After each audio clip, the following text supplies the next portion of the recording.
Hi guys, today we're going to talk about franked dividends and franking accounts and how they work. Franking is one of the best tax structures in the world, I think. It's a unique system brought in the mid-1980s in Australia, and it's actually massively beneficial, especially for small business owners. And let me explain to you how they work. Imagine you've got a company, profit before tax is $100. You pay tax of $30, which means profit after tax is $70. Okay, and this is pretty typical for most businesses in this country. That $70 is cash. All right, now you've got a company. How do you get that cash out? You pay a dividend. So you pay a dividend out to your shareholder. There you are there. Let's put a smile. You're happy. You've got a dividend, right? Cash out of all the hard work you've done. Now there's three scenarios we're going to look at here. Scenario one, person number one. Person number one has no other tax to pay. Okay, what happens? They get a $30 refund in cash back in their bank account from the ATO. All right, this is the genius thing about dividends, and this is why retirees and people with low taxable income love franked dividends, because they get a cash refund back in their bank account. Scenario two, similar. We've got $30 cash dividend coming in, but imagine in this scenario we've actually got $30 tax payable. Okay.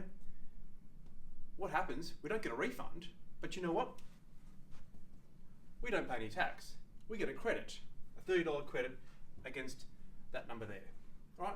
And so again, wonderful outcome because you don't pay any tax, any further tax, because your tax is capped at the amount of the franking credit. Scenario three.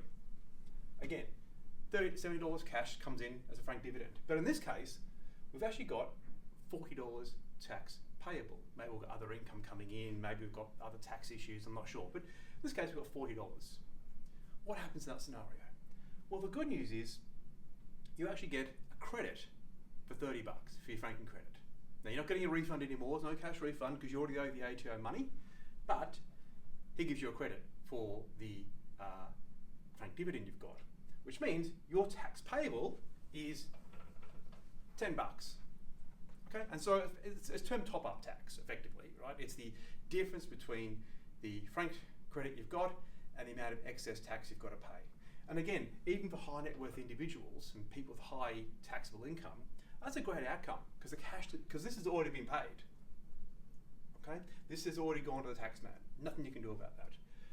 This extra bit, yeah, it's not only paying a bit extra tax, but you're only paying that bit extra tax. You're not paying the full tax on the full 70. Right? Well, in this case, the 40.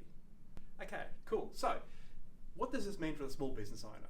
Right? So, the way you look at your business, assuming you're the 100% shareholder of the business, is you look at it in totality. Okay, when we look at our clients' businesses, we say to ourselves, okay, what's the business made in terms of profit? What have I got in terms of income? Right? Look at those two things together. Right? Don't look at them separately, because the company's paying tax. It's going to pay tax regardless. It's the first thing that gets taxed. The key decision for you as the business owner is then how I get the rest of that cash out of my business. Do I pay myself a franked dividend? And if you've got franking credits, you might as well use them.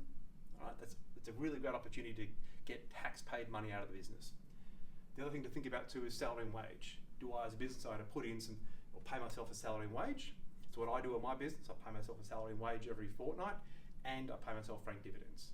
Okay, and it balances out the tax payable across the business. And there's a great opportunity for small business owners to make sure that the tax you pay in the business isn't wasted. Because you can effectively, I'll use the word recycle, it's not quite right, but I'll use the word recycle that cash, and recycle those tax paid money through your personal name. So franking credits are a great invention.